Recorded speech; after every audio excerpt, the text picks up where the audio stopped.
bien le bonjour par ici, je suis de retour de vacances. Je savais pas trop par quel bout commencer cette vidéo. Du coup je me suis dit bah on y va franco. Je vais vous raconter un petit peu, peut-être chronologiquement, c'est peut-être le plus simple mes vacances parce qu'elles se sont articulées en 4 parties. Déjà je suis partie de 3 semaines. Donc je crois que c'est la première fois que je partais de 3 semaines. Jusqu'à maintenant, j'avais toujours pris l'été, en tout cas 2 semaines consécutives. Jamais, je crois que j'avais pris 3 semaines. Et là, j'ai senti qu'il fallait que je teste ce format. Pour tout vous dire, 3 semaines, c'est peut-être un peu long. En fait, je pense que 15 jours, en fait, finalement, c'est le format assez idéal. Peut-être 15 jours avec quelques jours en plus par-ci, par-là. Mais moi, au bout de 3 semaines, j'ai ressenti un peu une lassitude d'être en vacances. Non, le truc complètement paradoxal. Et j'avais envie de rentrer chez moi, même si j'adorais là où j'étais. J'avais l'impression de plus avoir de bande passante, si vous voulez, pour visiter encore des nouvelles choses. Comme si, bah, en fait, j'avais eu mon compte, quoi. J'avais fait assez de choses en vacances. Je m'étais, je pense, assez ressourcée et j'avais envie de rentrer. C'est parti? C'est parti! Alors, mes vacances ont commencé donc il y a 3 semaines dans l'Allier. On est allé passer 6 jours en plein cœur de l'Allier vers Moulins. En fait, on avait loué une maison là-bas puisque mes beaux-fils participent toute l'année à quelque chose qui s'appelle les éclaireurs. Donc les éclaireurs, c'est un peu comme les scouts, mais sans la religion. Et donc tous les étés, ils font un camp scout. Et les parents sont mobilisés un petit peu pour aller construire le camp avant que les enfants arrivent. Et du coup, Gilles faisait partie de ces parents-là. Et il y avait un des camps, celui de l'aîné. Et donc, pour nous, c'était sur la route de la Bretagne, en fait. C'était déjà 2h30 sur la route de la Bretagne. Donc on s'est dit, c'est bête qu'il y aille, qu'il revienne et qu'on reparte en vacances. Donc on s'est dit, on va partir un peu plus tôt. Moi, je travaillerai de là-bas, on va louer une maison, moi je travaillerai, et lui, il ira aider au camp, et puis après on passera quelques jours tous les deux, avant de repartir dans nos étapes qui nous mènent à la Bretagne. Donc là-bas, en fait, Gilles, il m'avait pas dit, mais il avait loué un Airbnb vraiment trop bien. En fait, si vous voulez, c'était perdu dans la nature, un espèce de domaine composé de... Donc en fait, on rentrait par le portail, et là, il y avait plusieurs bâtiments. Je vous mettrai des photos, attendez, je me pousse pour avoir la place de vous mettre des photos en même temps que je les commente, ou je les mettrai par-dessus, je verrai. Plusieurs bâtiments, le bâtiment principal où vivent les personnes qui étaient propriétaires du lieu, plein de granges, et dont une qui a été complètement aménagée en Airbnb. Et du coup, nous, on logeait dans cette grange-là, mais qui était devenue une habitation et qui était très chouette, mais tous les bâtiments, si vous voulez, il y avait de la brique, où ils étaient recouverts de vignes vierges,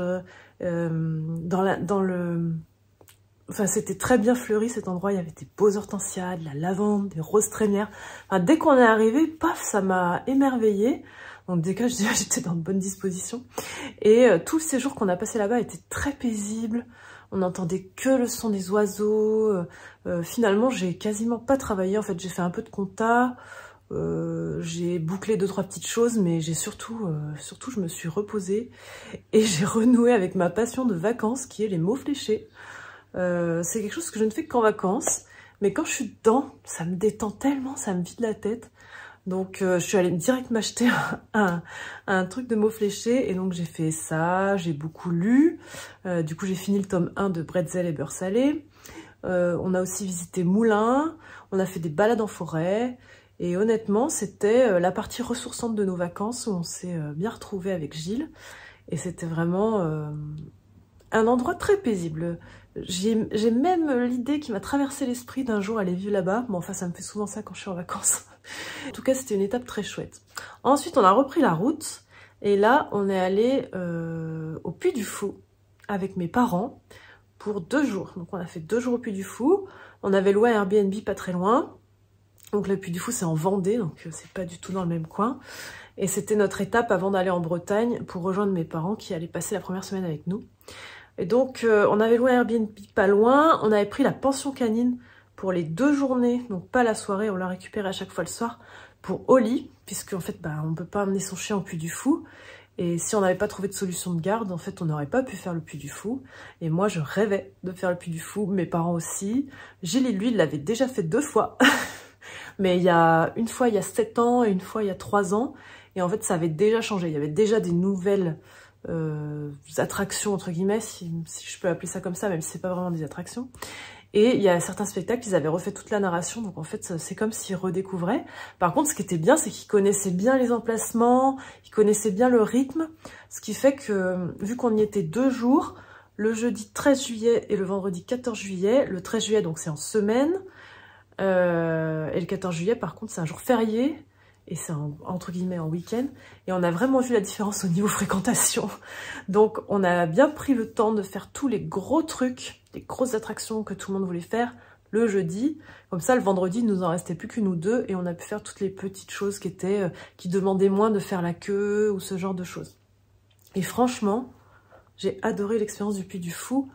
Moi, j'adore l'histoire, je sais que je vous le répète souvent, et du coup, là, c'était vraiment très immersif. Les spectacles étaient très inventif, plein d'effets spectaculaires ou d'effets magiques, où on a l'impression d'être dans un film, mais d'y être vraiment, quoi, vraiment d'être immergé dedans.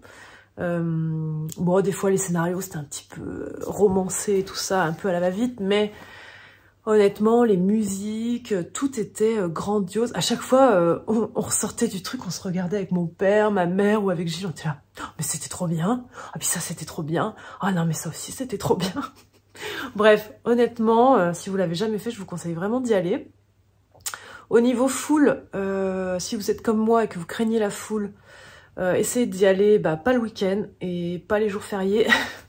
Puisque moi j'ai vu la différence entre le jeudi et le vendredi.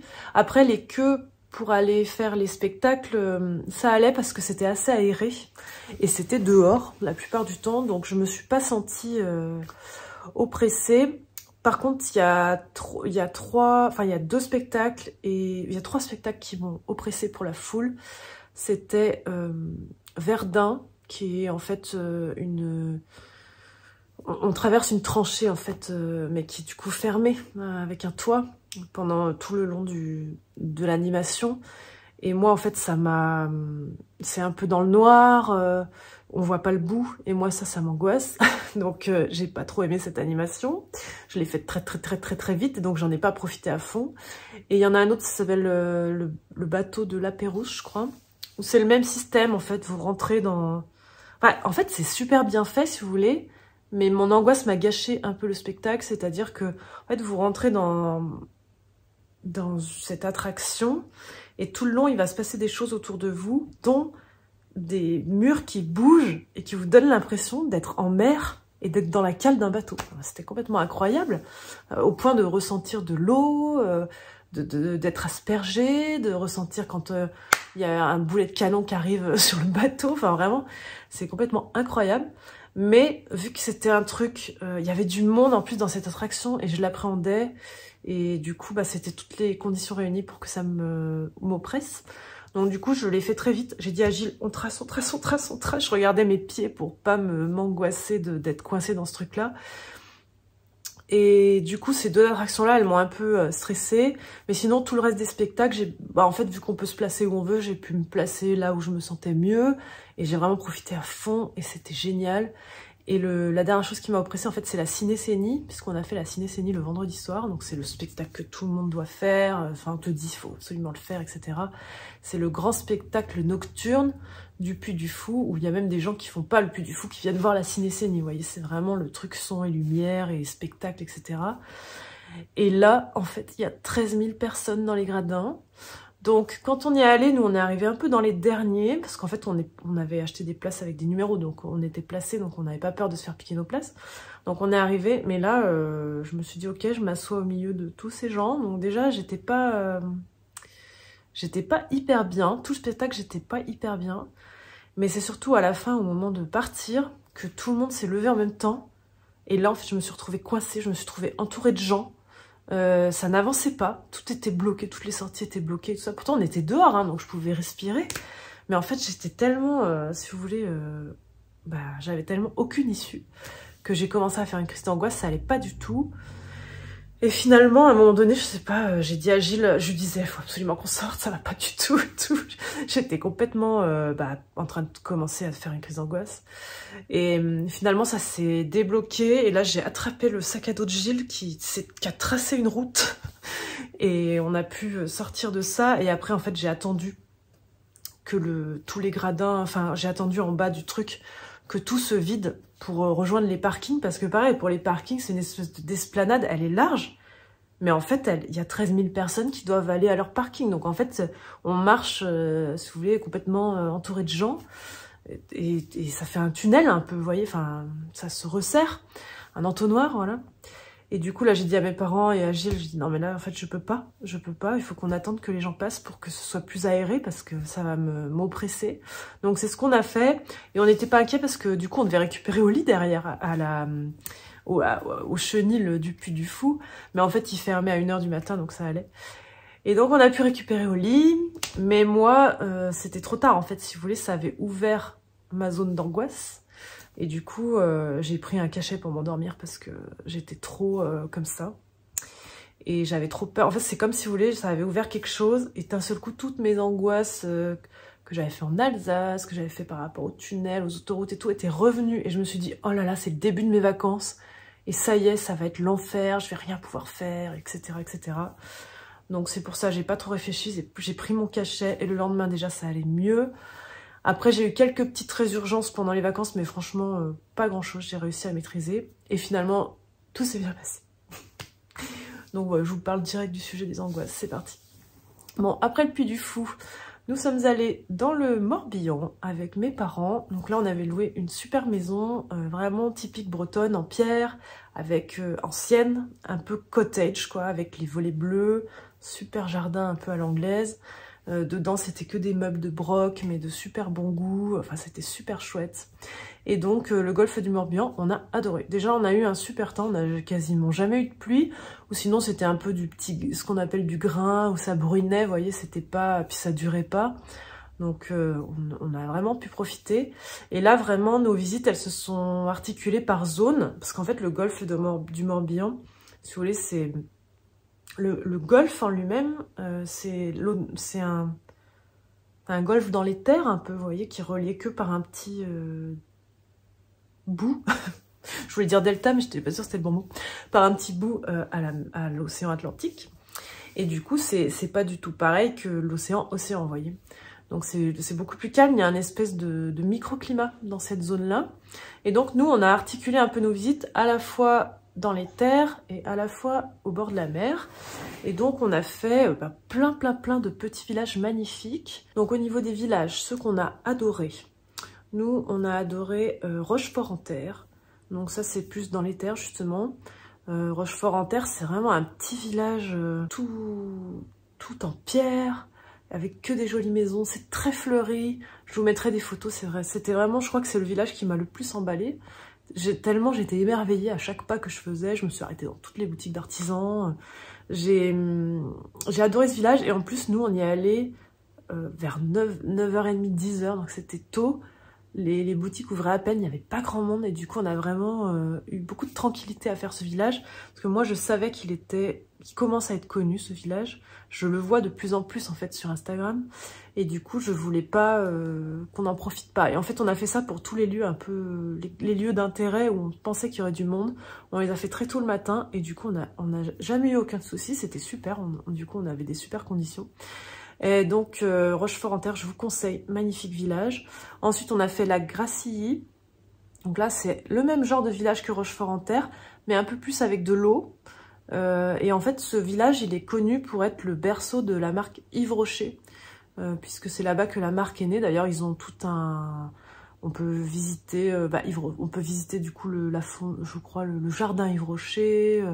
Il y a je pense leur siège social, enfin, ce genre de choses. Enfin, il y a beaucoup de choses autour de cette entreprise-là dans ce village. Mais c'est aussi plein de jolies petites ruelles, très fleuries, plein de petites boutiques. D'ailleurs, il y a une boutique où j'ai acheté de l'aquarelle. Il y avait un monsieur qui faisait sa propre aquarelle. Je vous mettrai la référence. Très très chouette. Ensuite, ce jour-là, on a aussi fait Josselin. Donc on a fait un peu de route quand même hein, pour relier tous ces villages, mais en fait c'était tout à peu près dans la même zone du Morbihan, donc on s'est dit il faut absolument qu'on le fasse. Et donc Josselin, pareil, petit village médiéval, trop mignon, et avec des maisons à colombage et tout ça. Et le gros intérêt, c'est le château de Josselin, et là c'est un château franchement de l'extérieur assez gothique, un peu à la Harry Potter. On a pris de quoi visiter l'intérieur et les jardins, mais on n'a pas pris une visite guidée parce qu'avec Oli on pouvait pas. Donc on a pris une visite libre, mais il fallait qu'on la porte dans les parties du château. Mais c'était très chouette, le château est super bien restauré et il y a des meubles, enfin les châteaux sont pas toujours meublés en fait, et du coup là c'était vraiment, il y a une bibliothèque magnifique avec vous savez les escaliers qui roulent, avec des petites plateformes en haut pour atteindre les livres du haut à La Belle et la Bête et tout. Non vraiment... super château, les jardins magnifiques, un petit peu des jardins à l'anglaise, un mélange de jardin à l'anglaise et de jardin à la française, une vue bien sûr superbe. Non franchement, Josselin, on a adoré. Et en revenant de Josselin pour rentrer chez nous, on est passé, ma mère elle avait vu ça en fait dans un échappée belle, je crois, dans le domaine du poète ferrailleur. Donc donc elle a vu un reportage sur lui, c'est un monsieur, un créateur, un artiste qui était passionné d'objets en ferraille, qui créait des mécanismes, des mobiles, au début c'était des automates ou des choses comme ça, vous savez, des trucs où on met une bille, puis ça fait tourner un truc, qui fait tomber de l'eau, qui fait ci, qui fait ça. Et petit à petit, ce monsieur, donc il faisait ça à côté de son travail par passion, il s'est mis à créer des choses de plus en plus grosses. Et donc il s'est mis à créer des maisons, des maisonnettes un peu inspirées de tout ce qu'il aimait, et petit à petit une autre maisonnette, et puis un autre bâtiment, et puis un autre truc, et puis maintenant ça donne en fait un espèce d'immense jardin rempli d'œuvres, mais on peut rentrer dans les petites maisons et tout, quoi. Vraiment c'est génial, c'est tout biscornu, honnêtement il y a une maison, on aurait dit le terrier des Weasley, et toute son œuvre est parsemée de plein de citations et de poèmes, hyper inspirant, à tel point que j'ai acheté son livre en fait avec ses poèmes. Donc voilà, si jamais vous passez dans le coin, je crois que c'est un petit peu, ça commence à toucher Brocéliande dans la zone où il est. Je crois que si vous tapez l'univers du poète ferrailleur, vous allez forcément tomber dessus sur Waze ou sur Google de toute manière. Donc vraiment je vous conseille, c'était très bien. Sinon ce qui valait le coup qu'on a visité, il y avait Saint-Cado, donc qui est pas vraiment autour du golfe, qui est un peu plus loin. Mais mes parents ils voulaient le voir parce qu'en fait ils regardent une série policière qui se passe là-bas, je crois. Enfin il y a des choses qui se passent là-bas, dont la fameuse petite maison sur l'île, assez typique bretonne. Du coup bah effectivement on a vu la petite maison sur l'île et c'était vraiment trop mignon. Et puis en fait à côté il y a une presqu'île avec le petit bourg de Saint-Cado là, super mignon aussi. Vraiment moi les paysages maritimes m'ont beaucoup plu. Je suis pas du tout... je crois que c'est la première fois que je voyais des paysages comme ça, c'est-à-dire que moi, je connais beaucoup plus la mer Méditerranée que l'océan, ou donc l'océan Atlantique, ou encore la Manche.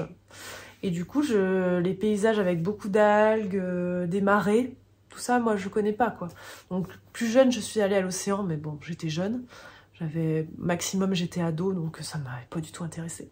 Mais là, ça m'a beaucoup plu, si vous voulez, tous ces paysages de petits... de côtes un peu escarpées avec des rochers, de grandes plages avec des coquillages, des rochers, des algues, ça sent les algues, ça sent la mer, ça sent les embruns, vous voyez. C'est un paysage qui est parfois un peu désolé. Quand on voit à marée basse, les bateaux qui sont un peu couchés sur le côté, comme ça.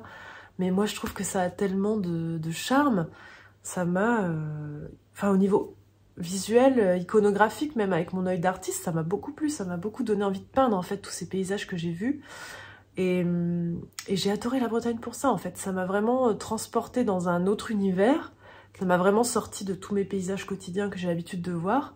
Et ça m'a emmenée dans cet univers un peu maritime, mélangé à un univers d'histoire, puisque il y avait des châteaux, il y avait il y a des petits villages dans les terres, etc. Et j'ai adoré. Donc en village au bord de la mer, donc il y avait Saint-Cado, enfin c'est au bord d'un espèce d'estuaire. j'ai beaucoup aimé Auray. C'est un petit village de pêcheurs où il y a pareil plein de maisons à colombage, ça fait un peu médiéval et en même temps c'est un petit port et en même temps il y a des petites ruelles trop mignonnes. Donc franchement Auray on a adoré. Vannes, on a aimé Vannes. Mes parents et Gilles, il y a une journée où ils sont allés faire le tour du golfe en bateau, donc ils sont allés sur l'île aux Moines. Moi je l'ai pas fait parce que je déteste le bateau. C'est pas forcément que j'ai le mal de mer, mais je suis pas très bien. Enfin moi je suis une terrienne en fait. Dès que quelque chose n'est pas stable, je suis pas bien.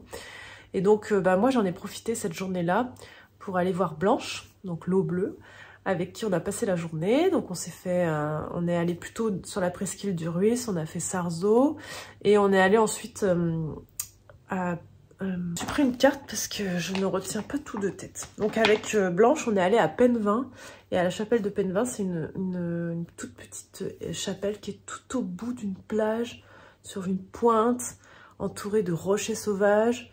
Et on s'est baladé là, on a ramassé des coquillages et puis on papotait, on papotait, papotait. Et Oli s'est roulée dans les algues, mais vraiment à un point où elle puait. Mais honnêtement, en rentrant le soir, je l'ai lavée 2 fois et elle puait encore. C'était horrible. Mais c'était rigolo. On a fait Carnac, mais c'était pas la folie Carnac, honnêtement, j'étais vraiment déçue. Déjà, les pierres sont derrière des grillages. Interdit d'y aller avec un chien si on veut faire les visites. Donc je pense que le seul intérêt de Carnac c'est de faire une visite guidée en fait, sinon on sait pas trop ce qu'on regarde. On n'a pas fait Quiberon, la presqu'île de Quiberon, parce que bon, même s'il y a des beaux paysages, il y avait trop de monde en fait. On s'est dit, est-ce que si c'est juste pour voir des plages, il y avait d'autres endroits en fait qui avaient plus d'intérêt pour nous, même si tout le monde dit qu'il faut aller à Quiberon. Voilà, on a fait Aradon, on a fait Arzon. Donc pareil, à chaque fois il y a des petits chemins côtiers trop mignons qui longent des plages, des petits rochers. C'est le GR34 je crois qui passe là. Il y a aussi le sentier des douaniers qui souvent d'ailleurs se rejoignent. Et il y a beaucoup de petites randos sympas à faire. Et l'air marin, ça nous crevait en fait. Le soir à 22 h, on avait les yeux qui se fermaient. Bon, en même temps, on avait des programmes assez chargés. Mais on n'est pas habitués, nous, en fait, à ce climat-là. Et du coup, d'ailleurs, en parlant du climat, la température, un bonheur. C'est-à-dire qu'ici, nous, on n'est pas loin de la canicule. Il y a eu la canicule, il y a de la canicule de temps en temps. Mais il y a les moustiques, etc. Alors qu'en Bretagne, mais il y a toujours de l'air déjà. Et il fait jamais trop chaud. J'ai rarement été en débardeur. J'ai jamais mis mes tongs. Bon, après, c'est aussi parce qu'on crapahutait. Hein. Mais honnêtement, on avait toujours un petit gilet qu'on remettait, qu'on enlevait, parce que d'un seul coup, il fait chaud, d'un seul coup, il fait froid. Il y a un nuage, il n'y a pas de nuage. Mais c'était le bonheur, cette température, en fait. Parce que c'est idéal pour visiter. On se sent pas oppressé par la chaleur. Et en même temps, c'est hyper agréable. Oh, honnêtement, moi, le climat breton, j'ai adoré. Donc voilà. Et il y a une journée où on est allé à Guérande, puisqu'en fait moi j'ai un oncle qui a une maison secondaire à la Turballe, qui est à côté de la Baule. Et du coup donc il y a une journée où on est allé dans ce coin-là, où on a visité Guérande. Et d'ailleurs c'était trop drôle parce que donc Guérande, le sel de Guérande, donc il y a des salins, mais nous on avait fait avec Gilles les salins du Midi. Enfin ça s'appelle pas les salins du Midi, mais on avait fait ceux de Aigues-Mortes il y a 1 mois. En Provence. Et là, du coup, on voyait une autre manière de cultiver le sel. Bon, on n'a pas fait de visite guidée, mais on s'est baladé un peu dans les salins. Déjà, c'est pas du tout organisé de la même façon. Mais voilà, c'était intéressant. La ville de Guérande, jolie, mais blindée de monde. Et puis pas le même style de personnes, je sais pas. Honnêtement, dans le Morbihan, on n'a jamais eu trop de monde, quoi qu'on ait fait. Je trouvais que c'était pas du tout comme sur la Côte d'Azur, quoi, vous voyez. Il y avait du monde, mais c'était pas jamais oppressant, jamais surchargé. On a toujours réussi à manger dans les restos qu'on voulait, etc. Mais là, à Guérande, c'était c'était du coup un peu désagréable, quoi, vous voyez. Les rues étaient trop chargées, c'était pas agréable.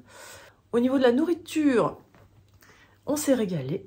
Mais ça, c'était complètement prévisible, parce que moi, j'adore les crêpes. Donc, on a mangé des galettes, pas tous les midis, mais franchement pas loin. Mes parents et Gilles, qui sont très amateurs de moules, d'huîtres, ont pu se faire plaisir aussi. Non, honnêtement, on mange super bien en Bretagne.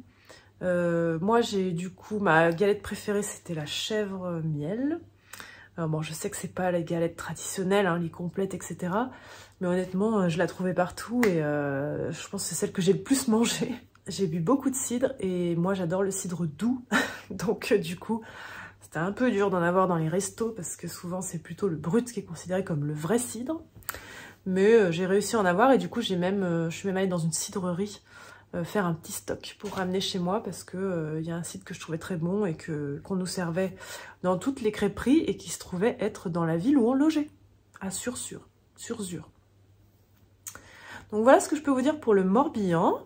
Au bout d'une semaine, toc toc toc toc, avec Gilles, on est reparti parce que nous on devait faire une semaine sur la côte d'Émeraude, mais en passant, on s'est arrêté à Brocéliande parce que moi je rêvais de faire Brocéliande. Et là, déception totale. En fait, Brocéliande, si vous voulez, c'est pas une seule forêt. J'ai l'impression que c'est un espèce d'ensemble de forêts. Parce qu'à des moments, il y a des grands endroits où il y a des champs, des villages, etc. Donc déjà, c'était pas l'image que je m'en faisais. Et ensuite, je m'attendais donc, en fait, si vous voulez, c'est les lieux mythiques et légendaires. Ils sont répartis dans plein d'endroits différents.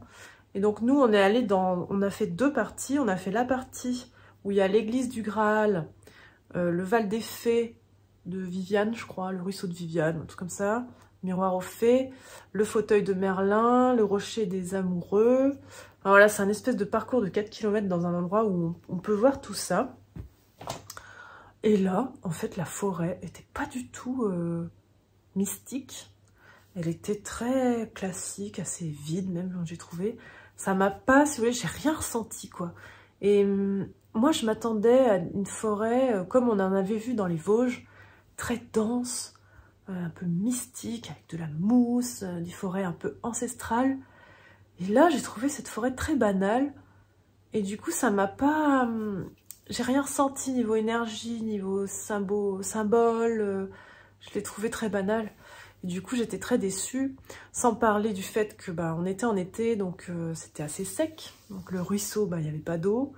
Je pense que ça enlève à l'expérience également. Il y avait d'autres gens, donc c'était pas très intime. Et surtout, c'était très très mal indiqué. En fait, vous arrivez devant un rocher, vous vous dites, est-ce que c'est ça le rocher de Merlin? Ou est-ce que c'est celui-là le rocher de Merlin? Lui, il a cette forme, lui, il a cette forme. Et t'as aucun panneau. T'as pas, je sais pas, ça coûte quand même pas grand-chose de mettre un petit panneau et de dire la petite légende associée à ce rocher. Enfin voilà, le truc de base en fait. Non, non, il n'y avait pas ça. Donc en fait, il y a même des trucs où on est complètement passé à côté parce qu'on savait pas que c'était cet arbre ou ce truc ou ce machin. Donc j'imagine qu'ils font peut-être ça pour qu'on achète pour qu'on prenne les visites comptées. Donc c'est des visites guidées, si vous voulez, de la forêt, où il y a quelqu'un qui vous raconte les légendes, je pense en tenue un peu médiévale, etc. Je pense que ça doit être bien, mais nous, on n'a pas eu le temps de faire ça, et je pense aussi peut-être qu'on l'a pas fait à la bonne saison. Je pense qu'en automne, ça doit être très très beau, et beaucoup plus mystique, et moins fréquenté. Voilà. Et l'autre lieu qu'on a fait dans la Brocéliande, c'était le tombeau de Merlin et la fontaine de Jouvence, et là... déception totale aussi, quoi. C'était pauvre fontaine à moitié sèche, mais trois rochers, quoi, vous voyez. Et tombeau de Merlin, c'est deux pauvres pierres comme ça. Et moi, j'étais déçue parce que, si vous voulez, j'adore les légendes arthuriennes. J'adore tout cet univers. Et là, voilà. Bon, après, j'en ai parlé avec certains d'entre vous sur Insta, qui m'ont dit que... donc déjà, la plupart des gens à qui j'ai parlé de cette déception m'ont dit « Ah, mais j'y suis jamais retournée adulte » et ils se rappelaient de leurs souvenirs d'enfants où ils avaient fait des visites comptées. Donc je pense qu'enfant, ça doit faire quelque chose. Mais la plupart m'ont dit que les zones les plus chouettes où on ressent des choses, c'est pas les zones touristiques, mais en même temps, toi tu connais pas et tu veux faire les trucs de Merlin et de Viviane et de Lancelot et compagnie, quoi. Donc forcément, tu vas dans les endroits où il y a ces trucs-là. Donc bon. Perso, Brocéliande, grosse déception. Et donc on est monté, si vous voulez, on avait pris un Airbnb à côté de Dinan. Et là, galère de chez galère, parce qu'il faut bien que ça nous arrive pendant les vacances, et avec Gilles, on a toujours un moment où il nous arrive une galère de ce genre. Le Airbnb, c'était pas du tout ce qu'on s'imaginait. C'était dans un petit hameau, mais des maisons très proches les unes des autres, avec un voisinage qui nous a fait peur, d'un mec qui désossait des bagnoles, qui nous regardait de travers, on pouvait pas être sur la terrasse tranquille et tout. En fait, on arrive dans ce Airbnb, on se dit déjà est-ce qu'on pose nos affaires ou pas. C'était minuscule, mais alors, sur les photos on se rendait pas du tout compte. Il y avait à peine une fenêtre au rez-de-chaussée, donc c'était une espèce d'une seule pièce. Les toilettes c'était une porte de placard, enfin vraiment des trucs. Pour monter à la chambre il fallait prendre une échelle, donc avec Oli, c'était pas possible. Enfin que des trucs, on se sentait pas bien dans cet endroit.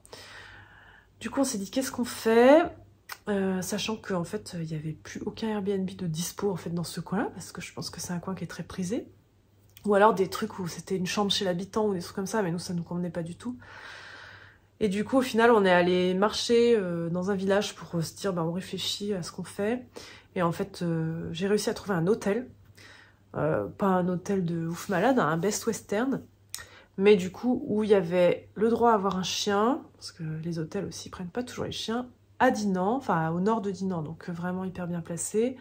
C'était pas trop cher, on avait une option annulation pour le Airbnb, donc on a payé qu'une nuit, même si on en a passé 0. Et on est parti à l'hôtel en fait avec toutes nos affaires. Et là on se sentait beaucoup plus sécurisé et beaucoup plus confort en fait pour passer nos vacances. Parce que moi déjà que j'étais des jours où j'étais un peu angoissée, si en plus je devais être stressée du lieu où je vivais, où je dormais, ça allait pas le faire du tout. Donc bon, ça a été notre seule un peu galère des vacances. Et on a vite rebondi. Et en plus, il s'est avéré que le réceptionniste en fait que j'avais appelé pour réserver la chambre d'hôtel, je lui ai expliqué un peu notre souci avec Airbnb. Il s'est avéré que c'était un mec hyper sympa, il s'appelle Daniel, et il nous a pris sous son aile en mode mais vous inquiétez pas, on va vous trouver une chambre. Et puis il nous a fait visiter des chambres, on a pu choisir, enfin on a pu entre guillemets choisir notre chambre parce que du fait qu'on a un chien. Je lui ai dit est-ce que je pourrais sortir directement dans le couloir, là il y avait une sortie qui allait dans un parc pour la sortir. Il m'a dit oh mais attendez, je vais vous mettre une chambre qui donne direct sur une partie du parc, comme ça vous pouvez la sortir à votre guise et vous n'êtes pas obligé de repasser par la réception. Que des trucs comme ça. Ils nous ont un peu surclassés parce qu'on restait 5 jours et que c'est plutôt un hôtel où les gens sont de passage.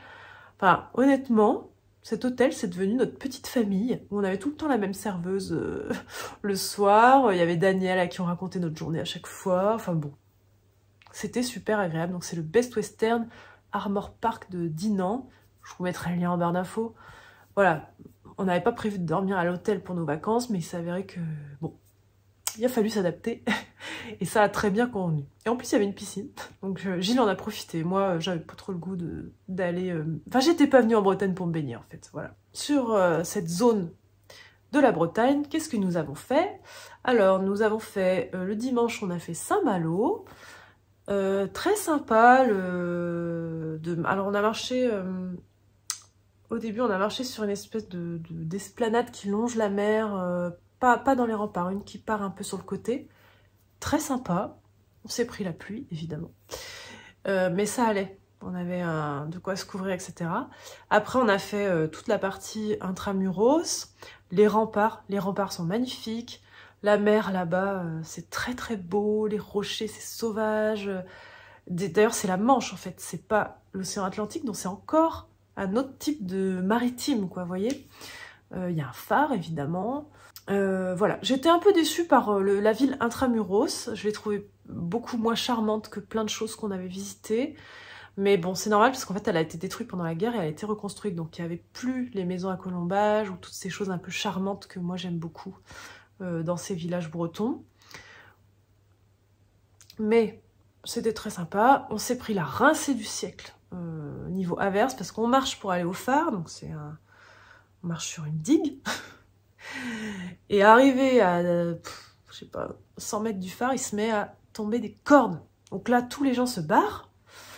Nous, on se dit, bon, on va arriver au phare, on va continuer d'y aller. Sauf que le temps d'y aller, tremper de ce côté, on se retourne, on rentre, tremper de l'autre côté, mais tremper jusqu'aux os, quoi. Vraiment, les fringues, tu les prenais, tu les essorais, à tel point qu'en fait, je suis allée m'acheter un pantalon dans la ville. J'ai pris un truc pas cher et j'ai demandé aux gens si je pouvais le garder sur moi parce que tellement mon pantalon me collait et j'avais froid. Enfin bon, c'était... Bah, c'est ça la Bretagne, quoi. Ça nous a fait une expérience rigolote. Voilà, donc on a visité Saint-Malo. Le lendemain, on a fait Dinan.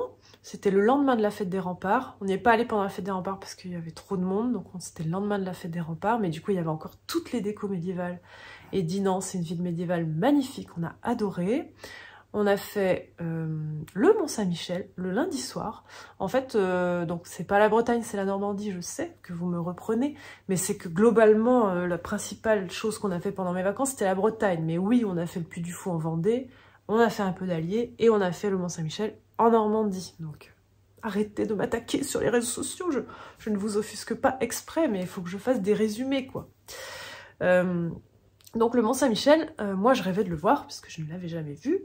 Mais j'avais entendu que c'était victime du surtourisme, qu'il y avait toujours trop de monde, que du coup c'était désagréable pour le visiter, etc.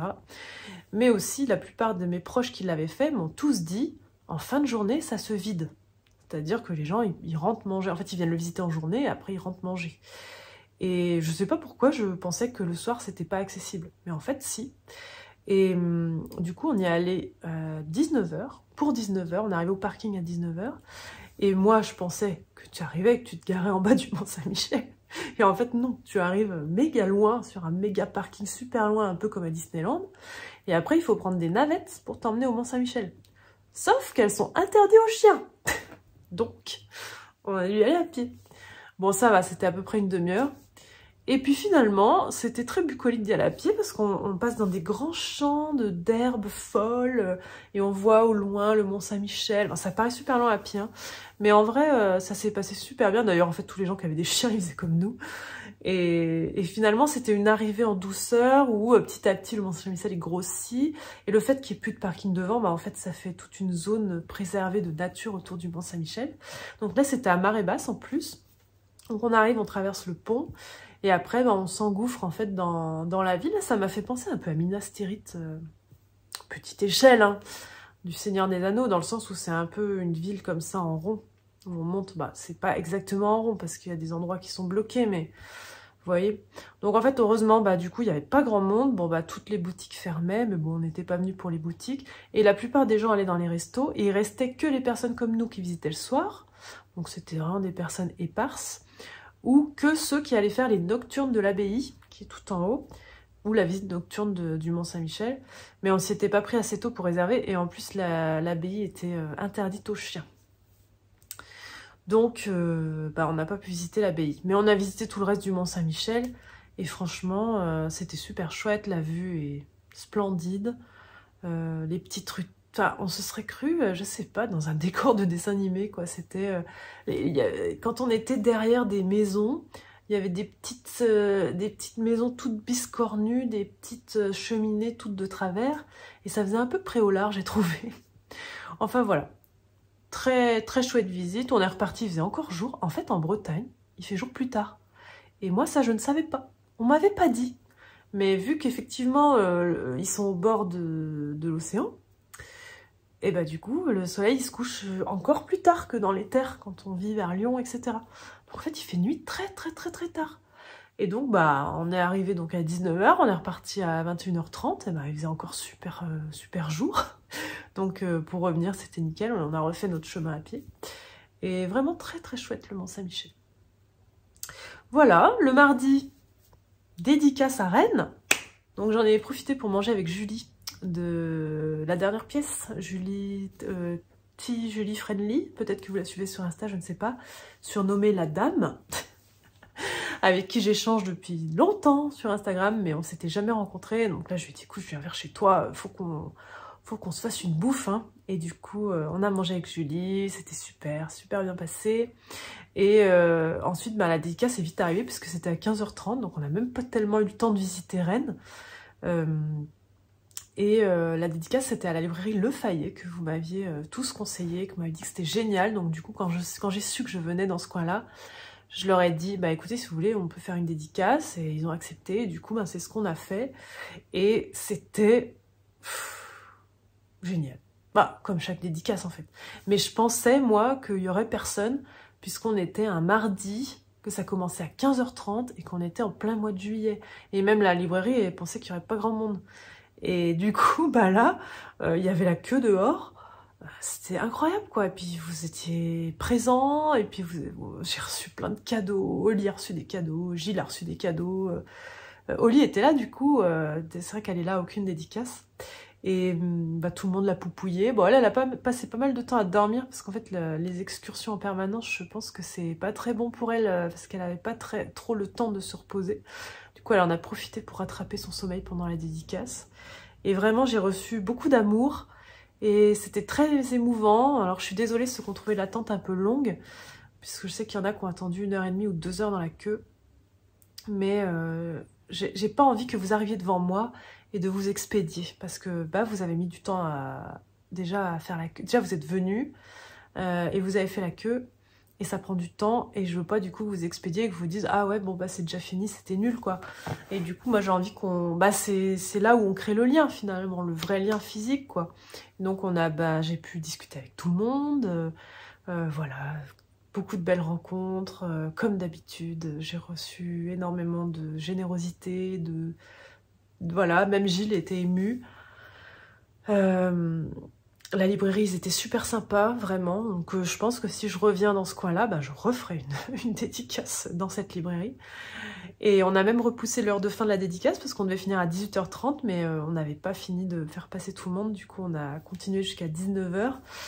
Donc bah, j'étais ravie pour vous. Moi, le seul bémol, c'est que j'ai même pas pu faire le tour de la librairie pour me faire plaisir dans cette merveilleuse librairie que vous m'avez tous recommandée, parce qu'en fait, bah, ça fermait. Donc voilà. Donc j'ai pas pu visiter Rennes.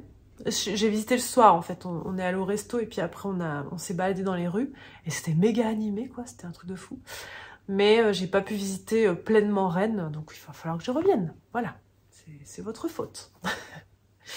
Et mercredi, donc le dernier jour où on était en Bretagne, on est allé visiter Dinard. On m'avait un peu vendu Dinard comme le Biarritz de la Bretagne, un peu bling bling tout ça.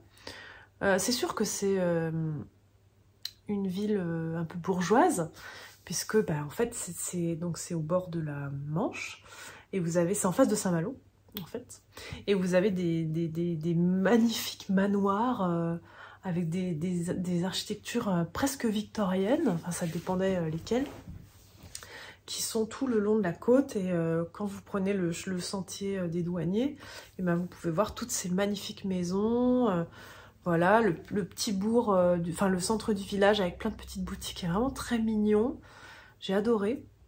Et surtout, la visite nous a été faite par Pauline de Juste pour Goûter, que vous connaissez, puisqu'on avait fait les biscuits ensemble pour la sortie de Mon Hiver Cosy. Et c'était pareil, un plaisir de la rencontrer en vrai, in real life, comme disent les jeunes, pour reprendre l'expression de Julie. Si Julie, tu regardes ce truc, je pense que tu comprendras ce privé de joke. Et voilà, et en fait, Pauline, elle est originaire du coin, et elle vit à Dinard, et du coup, elle nous a fait une visite aux petits oignons, avec des références historiques. Vraiment, elle nous a fait visiter ses coins préférés, ses boutiques préférées. On a super bien mangé. Bref, c'était le truc parfait en fait pour le dernier jour. Après, on s'est un petit peu baladé vers Saint-Briac et Saint-Lunaire, qu'elle nous avait conseillé, qui est très chouette aussi. Et voilà, après on a terminé. On devait rentrer normalement en 2 jours. On devait faire une partie de la route le jeudi et une partie de la route le vendredi. Mais on avait tellement envie de rentrer chez nous qu'on l'a fait en une fois. Donc on s'est relayé avec Gilles 2 heures chacun, 2 heures, 2 heures, 2 heures. On a eu à peu près 7 heures de route. Et voilà, on est rentré chez nous et on est très heureux d'être rentré chez nous. Ça fait beaucoup d'infos que je vous ai donné là. J'espère que ça n'a pas été trop longuet pour vous à suivre. J'espère que vous apprécierez cette vidéo. Qu'est-ce que j'ai aimé en Bretagne? Donc, outre toute la nourriture, toute la culture, tout cet univers maritime, tout cet univers historique chargé d'histoire, j'ai adoré aussi toutes les petites brocantes, et notamment toutes les brocantes marines. J'avais jamais vu ça en fait, les brocantes marines. Et si j'avais une maison en Bretagne, clairement, je mettrais plein de trucs de brocantes marines, quoi. Donc des petits tableaux de bateaux, des miniatures de bateaux, des ancres, des trucs comme ça. C'était très très chouette. J'ai adoré l'architecture. toutes ces vieilles maisons, un petit peu d'esprit cottage, avec les volets bleus, les pierres. Je sais que c'est complètement cliché, mais en vrai, je me suis régalée. J'ai adoré les fleurs. Honnêtement, j'ai jamais vu des hortensias aussi gros, mais il y en avait qui faisaient ma taille, quoi. Et des circonférences, mais comme ça, et de plein de couleurs, et de plein de variétés. Honnêtement, avec ma mère, on ne savait même plus où regarder, quoi. Et j'en ai pas pris tant en photo que ça, parce que j'ai l'impression d'en voir partout. Donc je me dis, bon, je les prendrai plus tard, je les prendrai plus tard, je les prendrai plus tard, et après, je voyais plus forcément les mêmes. Mais honnêtement, quelle chance vous avez d'avoir des hortensias comme ça. Les miens, ils seront jamais aussi gros, quoi. Là, on sent qu'ils se plaisent vraiment sur cette terre. Les roses trémières, ça poussait n'importe où là-bas, même dans le goudron et tout. Et elles étaient grandes. J'ai fait une photo où on me voit à côté de roses trémières. Elles sont 2 fois plus grandes que moi. Donc bon, j'ai réussi à en cultiver cette année, mais là-bas, c'est à tous les coins de rue, quoi, vraiment. Et les agapantes. Pareil, un bonheur, il y en avait partout, partout, partout. Non, honnêtement, les fleurs en Bretagne, c'est quelque chose, quoi. Ça m'a enchantée. Est-ce que j'ai découvert un artiste cette année breton? Bah oui et non. J'ai noté quelques noms dans des boutiques de créateurs de choses qui me plaisaient, notamment une fille qui faisait des créations en fil de fer, en fait. Et dont une qui était en forme de théière, que j'ai beaucoup aimé, mais qui n'a pas encore de boutique en ligne. Sinon, j'ai découvert un chouette livre auto-édité. Donc c'était à la boutique de l'Office de tourisme de Rochefort-en-Terre. En fait, j'ai découvert ce livre donc, qui s'appelle 15 km à la ronde de Laurence Morel. Et donc, en fait, ce livre, c'est Laurence donc, qui habite Cadonne, je crois. Hein. Ouais, Cadonne, 15 km à la ronde, et qui a fait ce livre pendant le confinement. Donc, en fait, elle s'est dit, ok, on est confiné, on peut pas aller au-delà de 15 km autour de chez nous. Et donc, tous les jours, je vais aller à 15 km. Donc elle a tracé, si vous voulez, un cercle autour des 15 km autour de chez elle. Et je vais faire plein de petits villages. Et tous les jours, je vais peindre, en fait, ce qu'il y a à 15 km de chez moi, dans une direction ou une autre. Et donc, c'est un carnet de voyage. Voilà. Mais il est très chouette. Il y a à la fois de la typo. Voilà, là, elle parle d'un face-nose. Il y a à la fois du coup de l'architecture, elle a intégré des fois des vieilles photos. Et donc j'ai vu que c'était un livre auto-édité, Rochefort-en-Terre. Donc pour moi ça c'est des pépites, c'est des trésors en fait, c'est exactement ce genre de choses que je cherche. J'en ai trouvé quelques autres, mais pas qui m'ont tapé dans l'œil comme j'avais pu trouver en Alsace. C'était beaucoup des aquarellistes très traditionnels. C'est un peu moins mon truc. Mais celui-là, vraiment, petite pépite. Je suis vraiment très contente. Je vous donnerai sous les son... Elle a un compte Insta. Je sais pas si elle le vend en ligne. Bon, elle a un site, hein, donc je pourrais vous le donner. Mais en tout cas, très très inspirant, très chouette. Si j'avais fait un journal de bord breton, eh ben, j'aurais aimé le faire aussi joli qu'elle. Et j'ai aussi acheté quand même un livre sur Brocéliande, sur les légendes. Moi, c'était avant d'y aller. Mais en fait, en Bretagne, il y a tout un art autour de la mer. Et aussi, il y a tout un art autour des légendes, des contes et légendes celtiques. Tout ce qui est fée, tout ce qui est sorcière, tout ce qui est petit peuple, etc.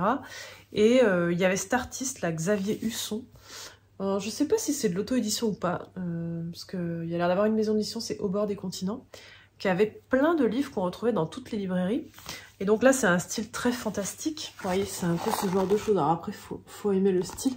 Sur plein de légendes de Brocéliande. Vous voyez ce type de personnage. Voilà, très joli. Et le livre est joliment mis en page aussi. Donc, ce qui est toujours bien. Et la couverture, elle est un petit peu... je sais pas comment dire... mi-molle. Voilà. Bon, je sais pas comment le dire, mais c'est très agréable. Donc, à la fois, l'objet était chouette. Et voilà. La Bretagne, c'est fini. Donc, est-ce que je pourrais vivre en Bretagne? Je sais pas.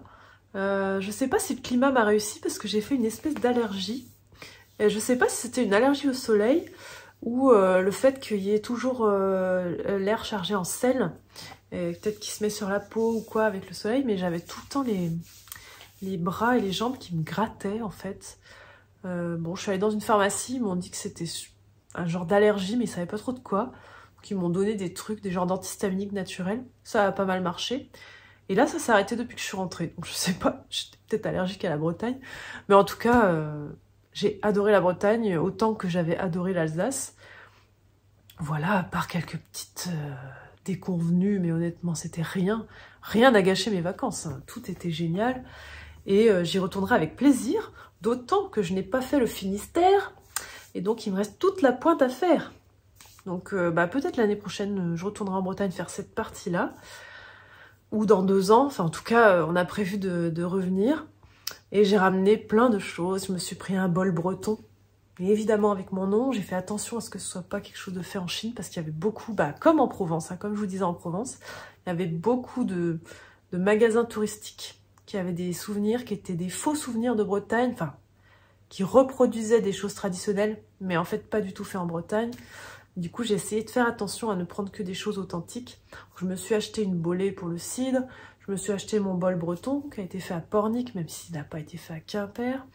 Je me suis acheté du caramel, je me suis acheté des galettes bretonnes. J'ai goûté le kouign-amann, mais ça m'a pas transcendé. J'aime pas trop la texture. Bon, j'ai bien aimé, c'était bon, mais j'ai préféré le gâteau nantais que j'ai goûté aussi là-bas. Mais au final, pour moi, rien ne valait une bonne crêpe au sucre et citron. Voilà. Bon, j'espère que ce résumé vous aura plu.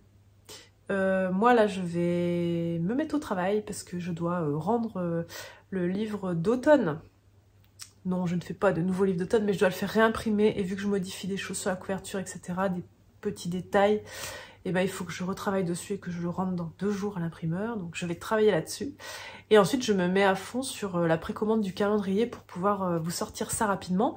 Et donc, je vais vous préparer une vidéo vous expliquant un petit peu mon travail sur le calendrier, comment ça va se passer les précommandes. Il y aura toutes les infos, un aperçu.